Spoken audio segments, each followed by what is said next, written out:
Hello, my student. Good morning. सुप्रभात. Welcome to BSc government senior secondary school Pinwara की online classes में आपका हार्दिक स्वागत है।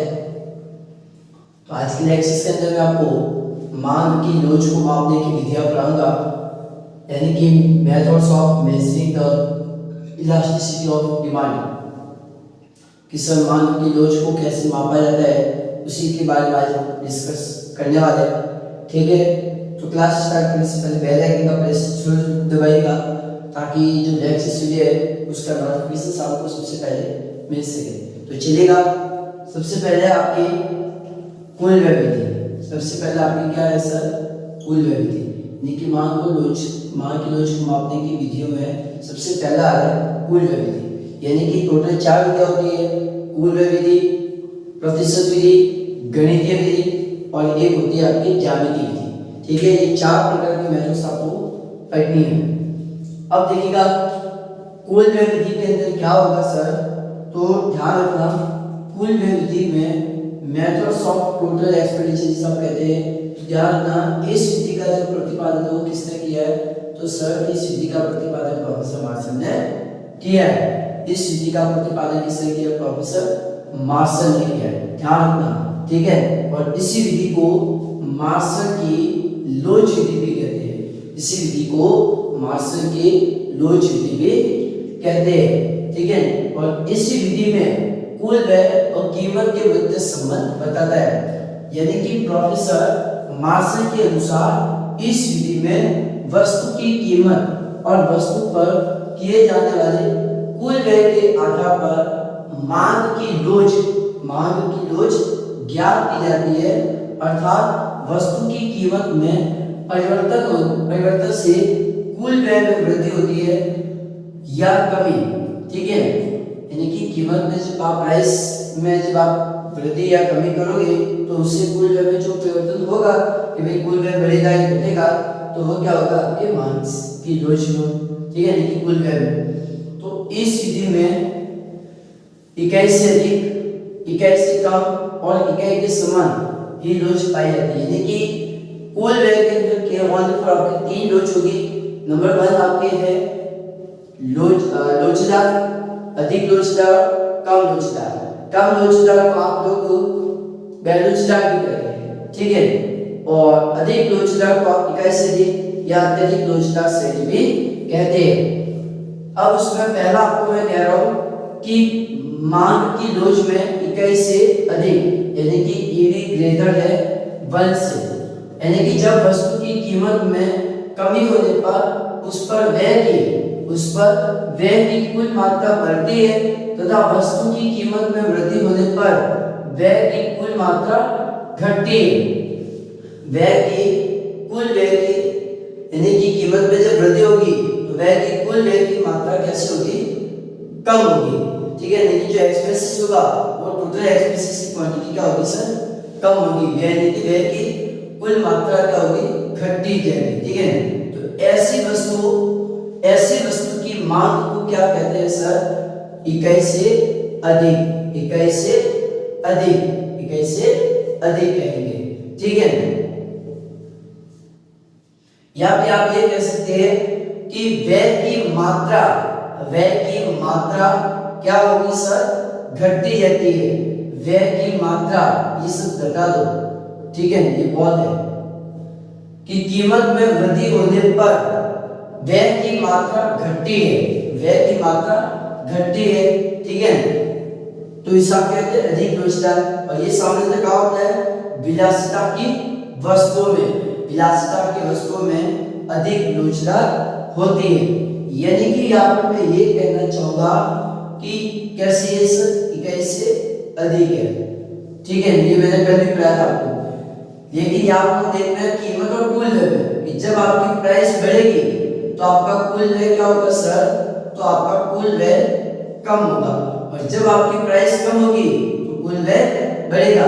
यानी कि कीमत और कुल व्यय इन दोनों के मध्य कैसा संबंध होता है सर? विपरीत संबंध होता है।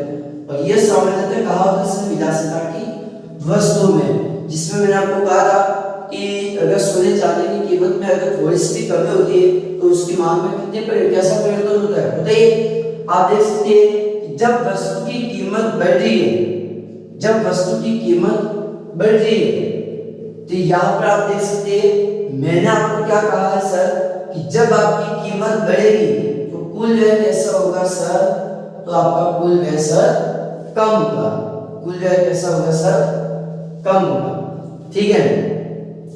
लेकिन यहाँ पर मैंने कहा आपकी सर कीमत में कमी होगी, कीमत में कमी होगी तो आपकी मात्रा क्या होगी सर, बढ़ेगी। आप देख सकते हैं जब आपकी वस्तु की कीमत 10 रुपए थी तो उसकी मात्रा कितनी थी सर, 10, और उसमें आपका कुल व्यय कितना था सर, 100।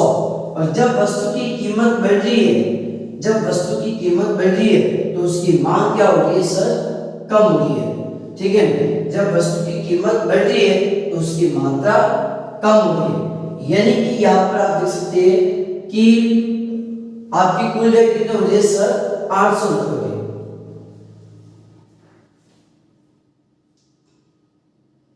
आप इस टेबल को हटा दो, ठीक है, आप इस टेबल को मत देखो वरना क्या आप कंफ्यूज हो जाते हैं, वरना आप क्या है सर, कंफ्यूजिंग हो जाओगे।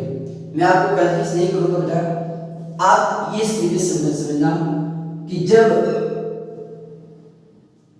इस तरीके से समझना कि जब बीकानेरी भुजिया की कीमत, जब बीकानेरी भुजिया की कीमत 90 रुपए थी और उस समय आपकी मात्रा कितनी थी सर, तो मैंने कहते हैं सर कि उस समय आपकी मात्रा थी 100 या 10 या 100, ठीक है।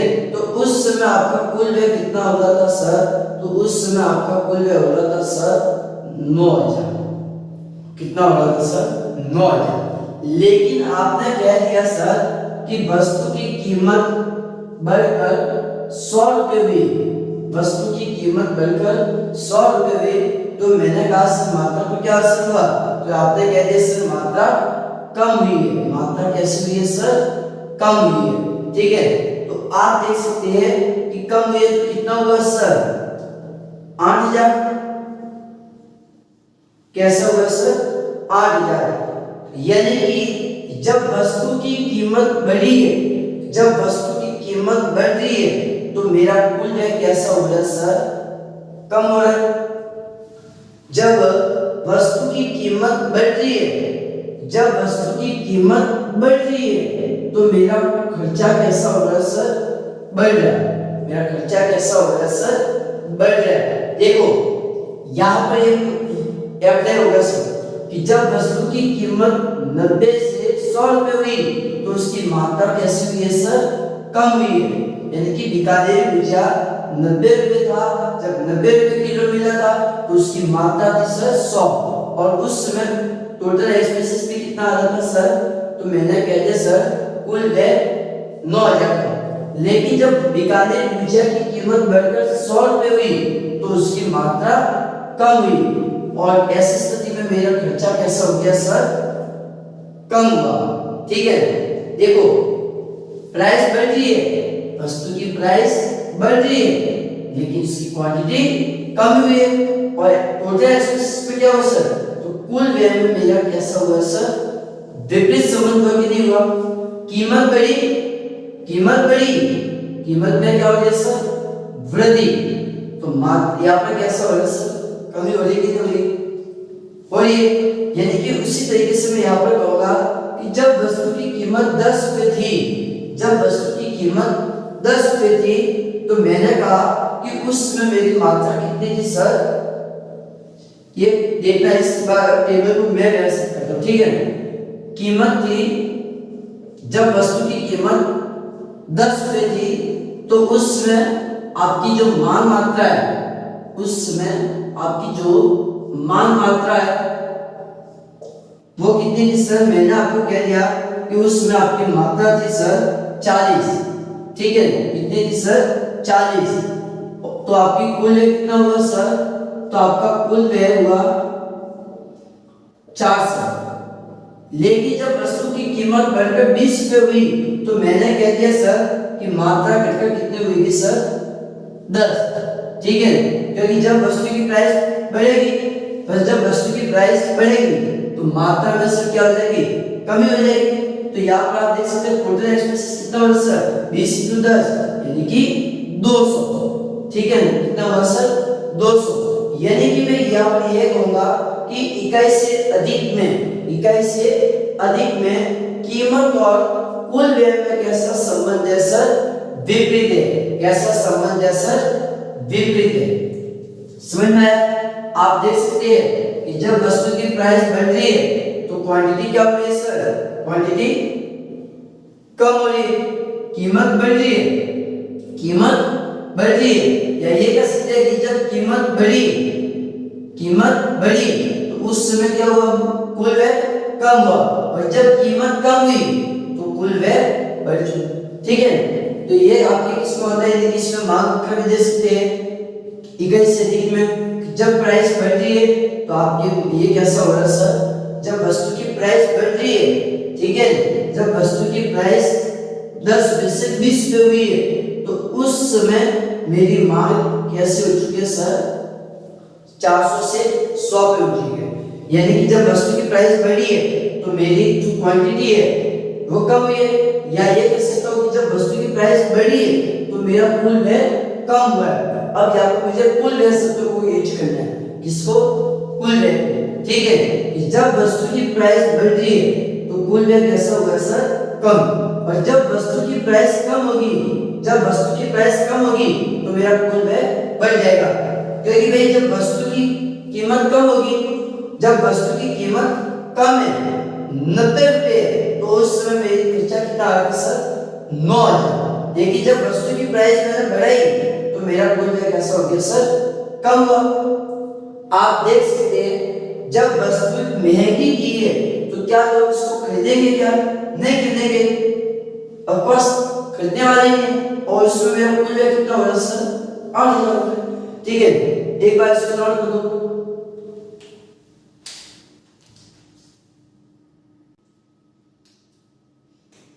चलेगा।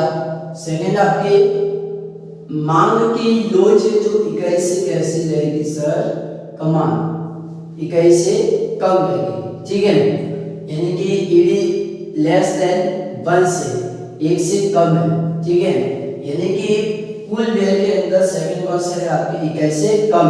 इकाई से अधिक तो आपको समझ में आ चुका है। इकाई से अधिक में आपके क्या था कि जब इकाई से अधिक में आप लोगों ने भी देखा है कि सर इकाई से अधिक में कि जब कीमत बढ़ती थी तो सर कुल व्यय में क्या होता सर, कम, और जब कीमत कम हो रही थी कुल व्यय बढ़ रहा था। यानी कि यहाँ पर कैसा संबंध आपने देखा था, विपरीत। लेकिन यहाँ पर मैं कह रहा हूँ कि जब यहाँ पर मान की लोच कैसी सर, इकाई से कम है, कैसी है सर, इकाई से कम, ठीक है। इकाई से कम यानी कि ईडी लेस देन 1, ठीक है। यहाँ पर मैं कह रहा हूँ कि जब आप कीमत में वृद्धि करोगे तो कुल व्यय भी क्या है सर, बढ़ने वाला है, कुल व्यय भी क्या होगा सर, बढ़ेगा। और जब आप कीमत में कमी करोगे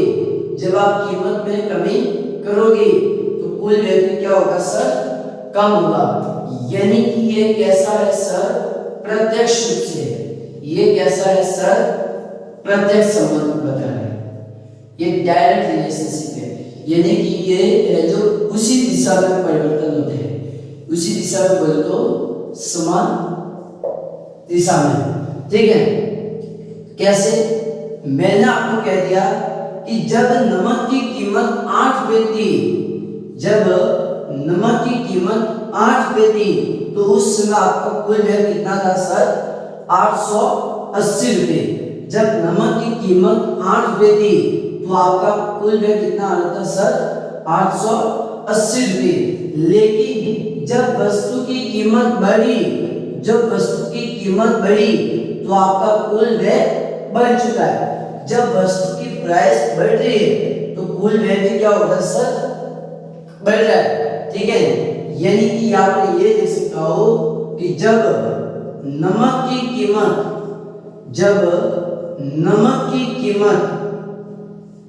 जब नमक की कीमत 80 रुपए से सॉरी 8 रुपए से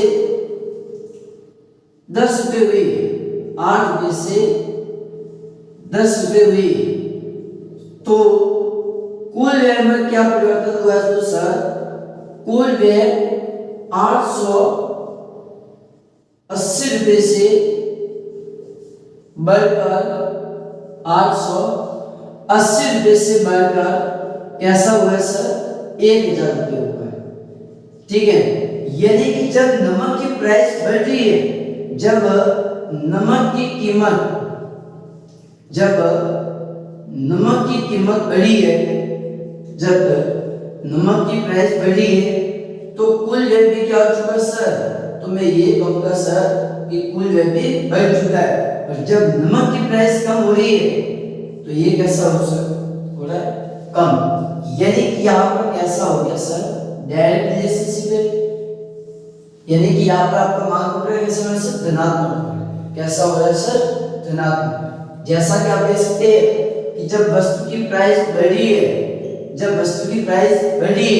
ठीक है, तो आपकी मांग क्या हो रही है सर? कम हो रही है, वस्तु की मांग कम हुई है, लेकिन उस पर जो एक्सपेंसेस हुआ है वो क्या है सर? बढ़ चुका है। यानी कि ये भी बढ़ चुका है और वस्तु की कीमत भी बढ़ चुकी है। और अगर आप ये बात ऑपोजिट चलोगे कि जब वस्तु की कीमत 10 रुपए से 8 रुपए हुई, तो कुल व्यय भी आप देख सकोगे कि 1000 रुपए से 880, यानी कि एक ही दिशा में जाएगा कि जब वस्तु की कीमत ऊपर जाएगी तो वस्तु की मांग दाईं ओर जाएगी, और जब वस्तु की कीमत नीचे होगी तो वस्तु कुल व्यय भी क्या हो जाएगा सर? कम हो जाएगा, यानी कि बाईं ओर जाएगा। देख सकते हैं जब प्राइस ऊपर की ओर हो रही है, जब कीमत बढ़ रही है, तो कुल व्यय दाईं ओर जाएगा, यानी कि बढ़ चुका है। जब वस्तु की कीमत कम होगी, नीचे आएगी, तो वस्तु पर जो कुल व्यय है वो क्या हो जाएगा सर? बाईं ओर की जगह, यानी वस्तु की कुल व्यय वो भी कम हो जाएगा। ठीक है, तो ये आप देख सकते हैं कि यहाँ पर कैसा संबंध है सर? प्रत्यक्ष रिलेशनशिप है। ठीक है, तो इसको भी नोट करो। और फिर हम देखते हैं कि जो मांग की इकाई के समान है, ठीक है, तो उसको भी हम देख लेते हैं। इसकी समझ लो, तो चलेगा तीसरी आपकी इकाई के बराबर, यानी कि e बराबर 1, यानी कि जब वस्तु की कीमत में चाहे वृद्धि हो या कमी, लेकिन कुल व्यय कैसे रहता है? स्थिर। ठीक है, यानी कि कीमत में परिवर्तन होने पर भी कुल व्यय में कोई परिवर्तन नहीं होता। ठीक है, और ऐसी डोज को क्या कहते हैं? इकाई के समान। ये कहाँ पर होती है? आरामदायक वस्तुओं में। ठीक है, आप देख सकते हैं कि जब वस्तु की कीमत 8 रुपए से 10 रुपए हुई है, तो मात्रा में तो परिवर्तन हुआ है, लेकिन कुल व्यय में कोई परिवर्तन नहीं हुआ। यानी कि कीमत में भले वृद्धि हो जाए या भले कमी हो जाए, लेकिन कुल व्यय में कोई परिवर्तन नहीं होता। ठीक है, कुल व्यय में मैं कह रहा हूं कोई परिवर्तन नहीं,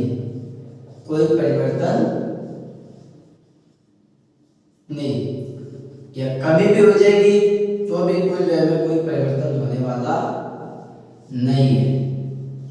ठीक है, कुल व्यय में भी कोई परिवर्तन होने वाला नहीं है, और ऐसी स्थिति में मांग वक्र भी कैसा रहेगा? खड़ा रहेगा। ठीक है, यानी कि कीमत देखो 8 रुपए से 10 रुपए हुई है, वस्तु की कीमत 8 रुपए से 10 रुपए हुई है, लेकिन मेरा कुल व्यय उतना का उतना ही। आप देख सकते हैं कि जब पानी की बोतल की कीमत 8 रुपए थी, जब पानी की बोतल की प्राइस 8 रुपए थी, तो उस समय खरीदने वाले कितने थे? 500, और उस समय मेरा खर्चा कितना आता सर? 4000। जब वस्तु की प्राइस 8 रुपए थी और उस समय खरीदने वाले कितने थे लोग? 500। ठीक है, तो उस समय मेरा खर्चा कितना आता सर? 4000। ठीक है, लेकिन जब वस्तु की प्राइस 8 रुपए से बढ़कर 10 रुपए हो रही है, ठीक है, तो उसमें मेरी मात्रा कैसी हुई है? कम, लेकिन खर्चा कैसा है सर? उतना का उतना ही है, खर्चे में कोई परिवर्तन नहीं हुआ।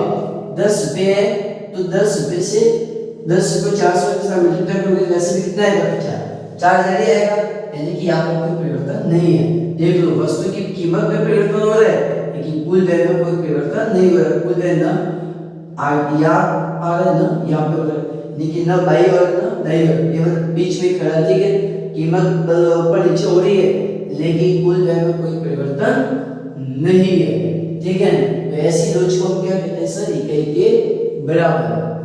अब नेक्स्ट अगले एक्सरसाइज वीडियो में मैं आपको पढ़ाऊंगा प्रतिशत विधि क्या होती है, ठीक है। अगले एक्सरसाइज में आपको क्या करना है, प्रतिशत विधि के बारे में, कि प्रतिशत विधि में क्या होगा, जिसका प्रतिपादन प्रोफेसर फ्लेक्स ने किया था।